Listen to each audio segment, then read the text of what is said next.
Nesse vídeo eu vou te ensinar a fazer o correto diagnóstico e a investigação de casais inférteis no seu consultório. Eu sou Gustavo Vandresen, ginecologista e obstetra e especialista em reprodução humana. Então vamos para a aula. Bom, falando aqui das causas da infertilidade, a gente costuma, pessoalmente gosto de dividir nesses aspectos aqui: tubo peritoneal, causas ovarianas, causas anatômicas, causas de fator masculino, para facilitar o entendimento, para facilitar a didática. Então, as causas de fator tubo peritoneal basicamente dizem respeito a aderências na cavidade pélvica. Essas aderências podem ser causadas por endometriose, por infecções prévias, e aí a gente fala de clamídia, gonococo, ureoplasma, micoplasma, ou manipulação cirúrgica prévia, né? Pacientes que tiveram na infância, às vezes, uma apendicite aguda, ou que já passaram por uma cesariana, né? Ou por algum motivo precisaram manipular o útero também, né? Tirar um mioma, alguma coisa, que porventura acaba causando uma aderência tubo-peritoneal, atrapalhando ali na anatomia das tubas, né? E atrapalhando na fertilização. Das causas ovarianas, né, a anovulação crônica, que a síndrome dos ovários policísticos aí é a mais comum. Tá? Então, a síndrome dos ovários policísticos, a gente costuma chamar até de anovulação por ovário policístico. Né? Tem inúmeras causas aí. Então, é a mais comum, né, causa de infertilidade por causa ovulatória.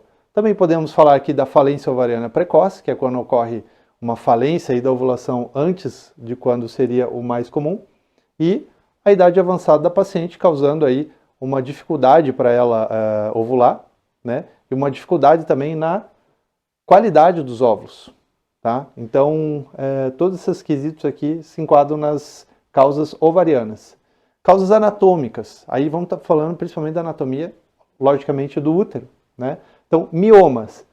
Miomas, nem sempre os miomas são efetivamente uma causa de infertilidade, e nem sempre o mioma precisa necessariamente ser tratado, precisa ser operado, precisa ser retirado.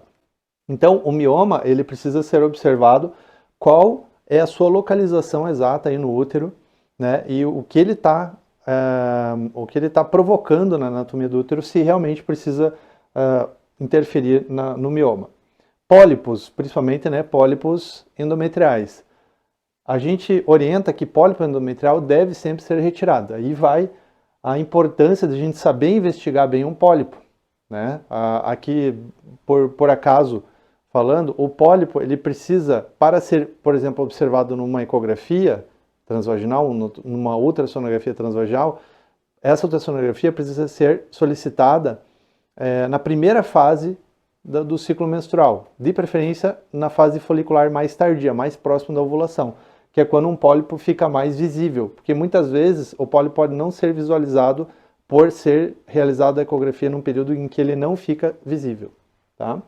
Sinéquias, que são nada mais que aquelas aderências intrauterinas que podem ser causadas por manipulações prévias, né, uma curetagem, uma aspiração manual intrauterina, ou até mesmo cirurgias de pólipos prévias, ou por infecções. Então, sinéquias uterinas, elas podem causar infertilidade e precisam ser tratadas. Causas de fator masculino. Então, as causas de fator masculino devem ser consideradas como causas muito importantes, porque a gente vai ver mais para frente que o fator masculino ele é responsável mais ou menos por metade aí dos casos de infertilidade. Né? Então, o homem sempre tem que ser investigado. Né? Então, alterações de motilidade, concentração, morfologia dos espermatozoides, varicocele, que é a causa tratável mais comum aí de alteração seminal, uso de anabolizantes. Então, muita gente pensa que o uso de testosterona pelo homem ajuda na fertilidade, né? Porque a testosterona, afinal de contas, é um hormônio produzido, né, pelo homem. Mas se engana muito, porque os anabolizantes, eles agem provocando um feedback negativo no hipotálamo, né, que é o nosso maestro aí do sistema endócrino, e vai reduzir significativamente a quantidade de espermatozoides produzidos pelo homem. Então, o uso de anabolizantes é algo que você também pode detectar com uma simples conversa. Aqui é para nós termos uma ideia, claro que existem várias variações aqui desse gráfico, mas é para nós termos uma ideia que o fator feminino está presente em mais ou menos 30% dos casos de infertilidade, o fator masculino em mais ou menos 30%, então eles têm pesos iguais. Fator misto, que seria masculino e feminino junto, mais ou menos 30% dos casos, e a infertilidade sem causa aparente, mais ou menos 10%. Infertilidade sem causa aparente são casos em que a infertilidade existe, o diagnóstico foi feito, o casal está tentando há mais de 12 meses e não consegue engravidar, porém, nós não conseguimos chegar na causa da infertilidade. Isso é cada vez menos frequente hoje em dia com uma boa investigação. Então nós temos que fazer uma boa investigação para evitar casos de infertilidade sem causa aparente. Né? Existe como tratar isso? Sim, existe, claro. Mas sempre é interessante nós termos uma causa definida para poder tratar mais adequadamente. Então, como que é a propedêutica e a investigação da infertilidade do casal infértil? Vamos prosseguir aqui. Nós temos que lembrar da ginecologia obstetrícia do eixo hipotálamo hipófise ovário.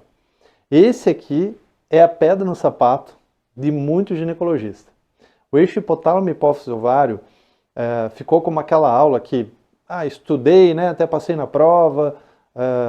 Na residência a gente acaba não vendo muito, né, a maioria de nós na residência acaba não se interessando muito por isso, né, acaba pegando mais a parte prática, né, mais a parte cirúrgica. E o eixo hipotálamo hipófise ovário é muito importante, inclusive no dia a dia do ginecologista.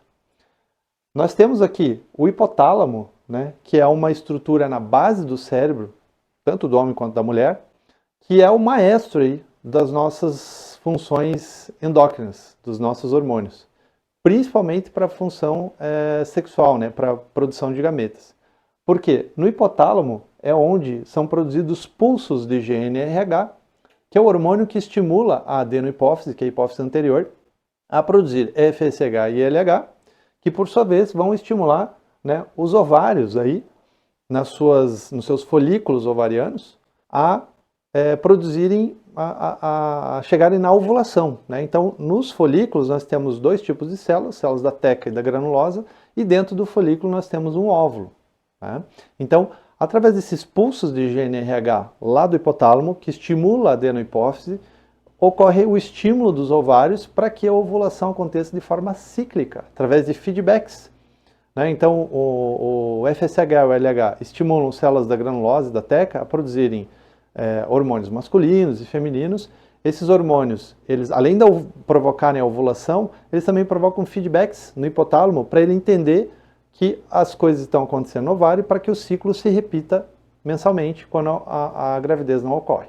Né? Então, esse eixo precisa ser muito bem entendido, inclusive porque nos tratamentos de reprodução humana, o que nós fazemos é imitar o que esse eixo faz naturalmente.